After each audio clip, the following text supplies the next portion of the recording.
انہوں نے سعد کو دیکھا جو منہ کھولے حیران ہونے کا ڈرامہ کرتا وہاں کھڑا تھا، اور ہادی سر ہاتھوں میں گرائے نیچے مڑ چکا تھا، اور سعد کا تو کوئی بھروسہ ہی نہیں تھا نا کہ وہ ان کے سامنے ایسی منظر کشی کر جاتا کہ وہ دونوں ہی بیچارے شرم کے مارے سر اٹھانے کے قابل نہ رہتے۔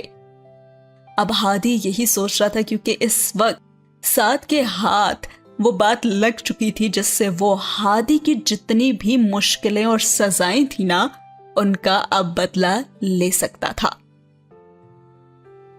آئیے دیکھتے ہیں کہ اس نے کیسے اپنا کام نکلوایا۔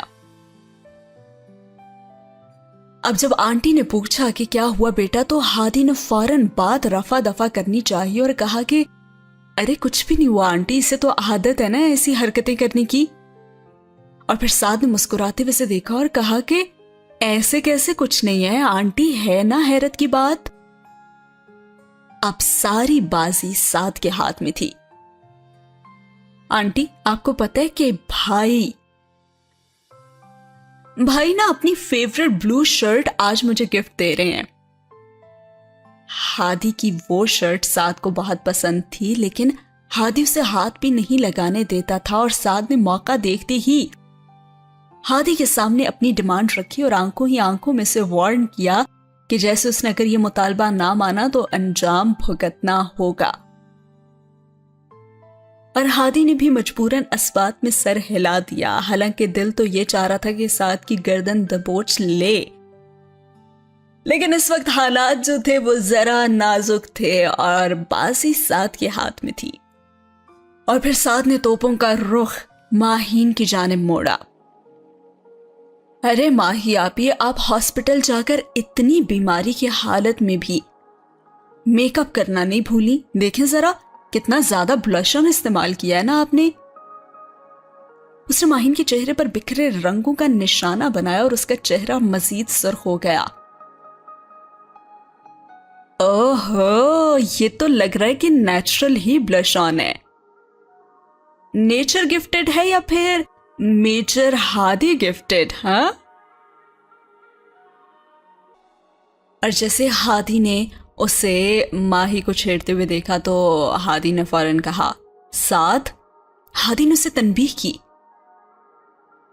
آنٹی آپ کو پتہ ہے کہ ٹھیک ہونے کے بعد ماہی آپی نا مجھے ٹریٹ دیں گی، اپنے ٹھیک ہونے کی خوشی میں، ظاہری سی بات ہے۔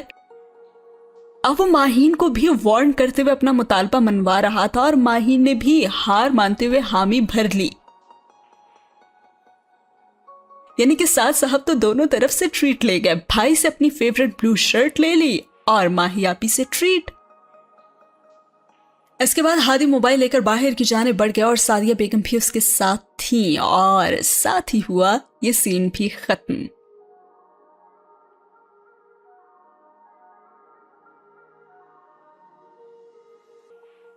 اب اگلا سین شروع ہوتا ہے حیدر کی اکیڈمی سے، another super duper cute conversation۔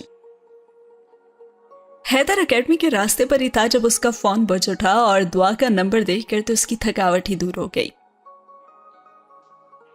کال جیسی اٹینڈ کی تو آگے سے دعا کہنے لگی، السلام علیکم میجر حیدر، مانا کہ آپ بہت بزی ہیں، لیکن کیا آپ اپنی قیمتی وقت میں سے تھوڑا سا وقت مجھ پر ضائع کر سکتے ہیں؟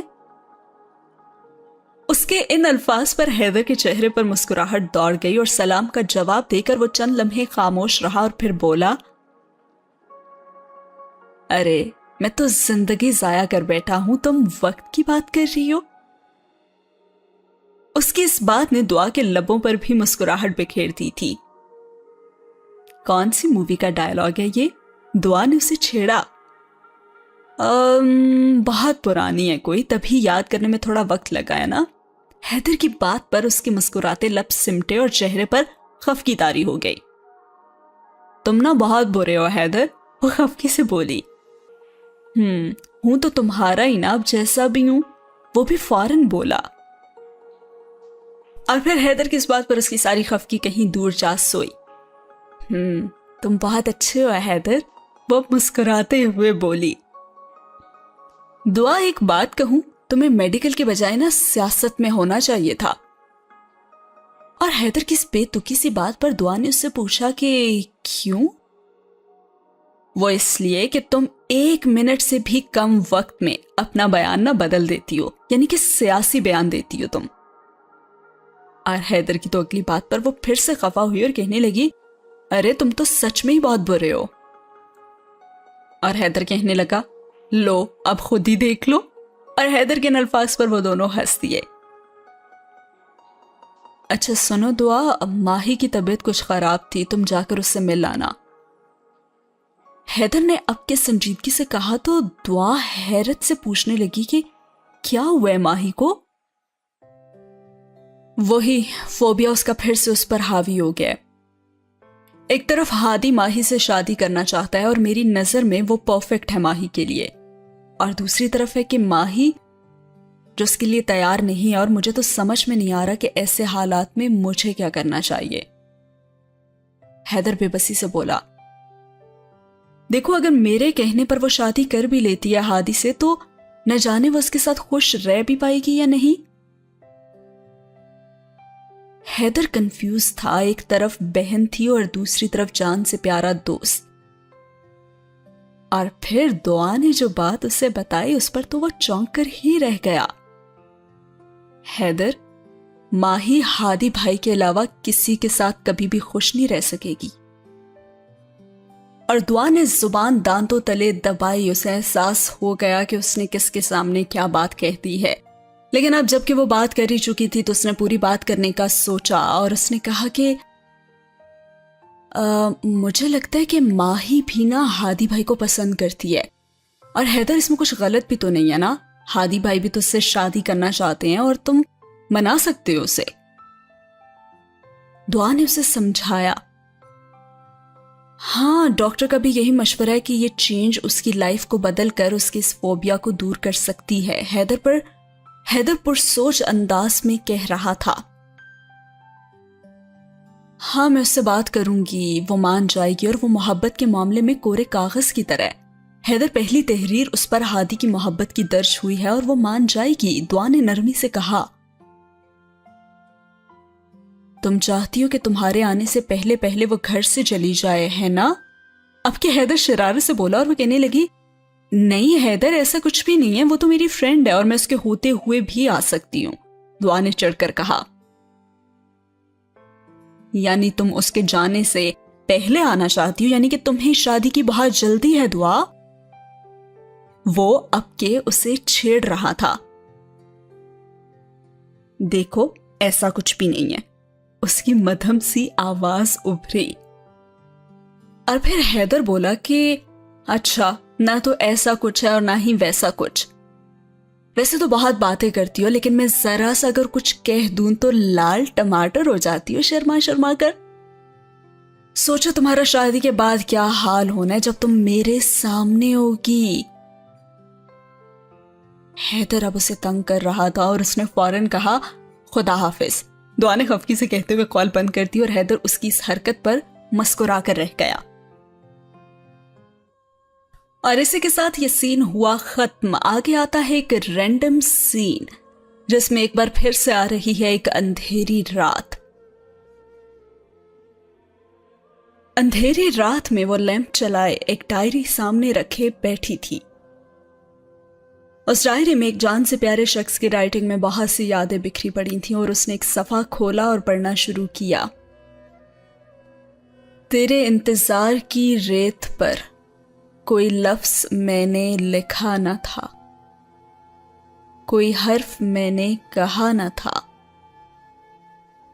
کوئی خواب میں نے چنا نہ تھا، اسی انتظار کی ریت پر۔ میری آرزوؤں کے گلاب تھے، میری جستجو کے سراب تھے، سبھی چاہتوں کے جواب تھے، لیکن سبھی حسرتیں وہ کہاں گئی؟ تیری چاہتیں وہ کہاں گئی؟ میرے ہم نشیں، میرے ہم سفر، میں پلٹ کے شاید نہ آ سکوں اسی انتظار کی ریت پر۔ میں بکھر گیا ہوں ہواؤں میں، مجھے یاد رکھنا دعاؤں میں۔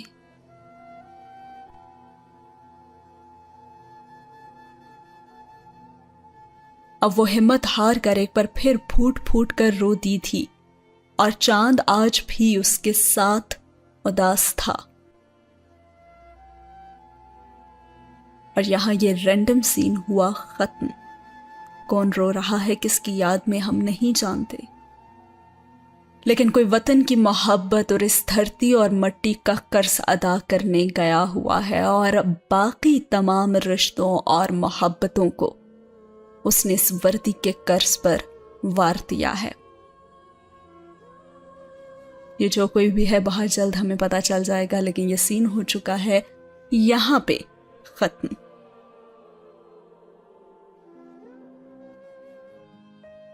اب بڑھتے ہیں اگلے سین کی طرف، اور جیسا کہ آپ جانتے ہیں کہ پچھلے سین میں سعد نے کافی کچھ اپنی جو باتیں تھی وہ منوائی تھیں، اور ہادی باہر چلا گیا تھا اور اس کے ساتھ ہی سعدیہ بیگم بھی باہر چلی گئی تھیں۔ اب ہادی نے سعدیہ بیگم کے ساتھ لاؤنج میں بیٹھتے ہی حیدر کو کال ملائی، اور سلام دعا کے بعد اس نے اپنا مدعا بیان کیا، اور اس نے کہا کہ حیدر میں ماہین سے شادی کرنا چاہتا ہوں، یہ جانتے ہو تم۔ ایک پل کے لیے تو حیدر خاموش ہو گیا اور پھر بولا کہ ہادی ماہی ابھی سب کے لیے راضی نہیں ہوگی، وہ بیمار ہے ابھی بھی۔ اور اس نے فوراً سے کہا کہ ماہی مان گئی ہے حیدر، اب تم مجھے بتاؤ، تم مجھے ایک دوست کے بجائے ایک لڑکے کی حیثیت سے جانچ کر بتاؤ کہ کیا تم اپنی بہن کا ہاتھ میرے ہاتھ میں دو گے عمر بھر کے لیے؟ اور دیکھو مجھے غلط مت سمجھنا، میں آنٹی کے سامنے بیٹھ کر تم سے بات کر رہا ہوں۔ اگر تمہیں کوئی بھی اعتراض ہوا تو میں دوبارہ کبھی بھی اس موضوع پر بات نہیں کروں گا، اور نہ ہی تم یہ سوچنا کہ ہماری دوستی پر اس کا کوئی بھی اثر پڑے گا۔ ہادی نے بڑے سیدھے سادے الفاظ میں اپنا مدعا اس تک پہنچایا۔ دیکھو میں اگر خود سے بھی کوئی لڑکا ماہی کے لیے چنتا نا تو وہ تم ہی ہوتے۔ میں تمہیں جانتا ہوں ہادی، اور تم جیسا شخص تو میری گڑیا کو کوئی اور نہیں مل سکتا، اور ماما کو بھی اس رشتے پر اعتراض نہیں ہے، اور اب اگر ماہی کو بھی نہیں ہے تو۔ اور پھر حیدر ایک پل کو رکا اور ہادی نے سامنے دروازے سے جھانکتے سعد اور ماہی کو دیکھ لیا تھا۔ اور پھر ہادی نے کیا کیا کہ موبائل کا لاؤڈ سپیکر آن کر دیا جہاں پہ حیدر کچھ کہہ رہا تھا۔ میں ماہی کا بھائی، اس کا وارث ہونے کے ناطے اس کی شادی تم سے کرنے کی رضامندی دیتا ہوں۔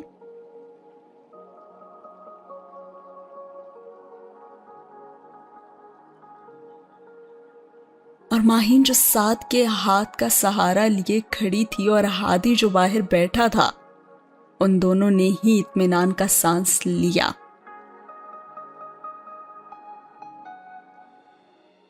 یہ ہوئی نا بات، تو بس پھر میں جلد از جلد شادی کرنا چاہتا ہوں۔ اور ہادی کے اگلے جملے نے جہاں سب کو مسکرانے پہ مجبور کیا تھا، وہیں ماہین کے چہرے پر رنگ بکھیر دیے تھے۔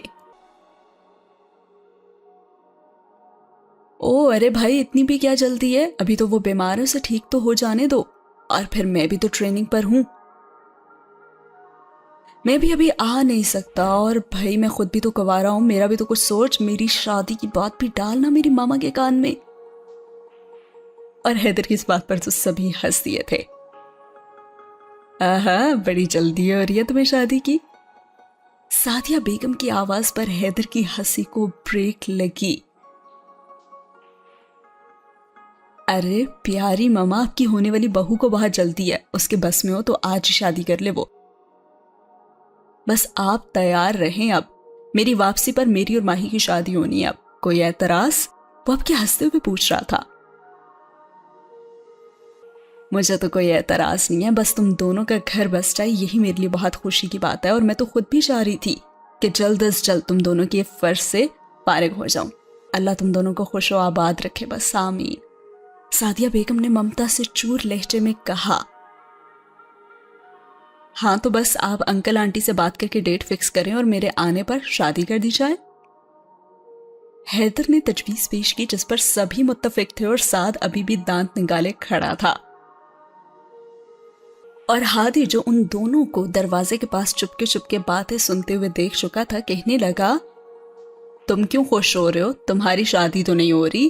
ہادی نے اسے آواز دے کر کہا، اور وہ بھی بڑا کانفیڈنٹلی بولا کہ ارے بھائی اسی بات کی تو خوشی ہے کہ میری نہیں ہو رہی، آپ دونوں کی لائف میں لڑکیوں کے لیے نو انٹری کا بورڈ لگا ہوگا تبھی میں انٹری کا بورڈ لگاؤں گا، تب سبھی لڑکیاں صرف سعد کے نام کی مالا چبائیں گی اور پھر آپ دونوں اپنے بچے کو سنبھالنا اور میں ان سب کو۔ اور سعد کی اس بات پر سب نے کہا لگایا، اور پھر سعدیہ بیگم نے سب کو ہنستے مسکراتے دیکھ کر سب کی دائمی خوشی کی دعا کی۔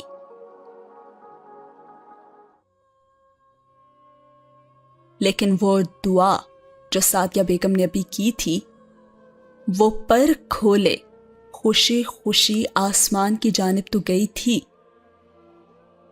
لیکن وہ قبولیت کی سرحد پار نہیں کر سکی تھی، اور اس نے اداسی سے نیچے مڑ کر دیکھا تھا جہاں ابھی بھی ان سب کے کہکہے گونج رہے تھے۔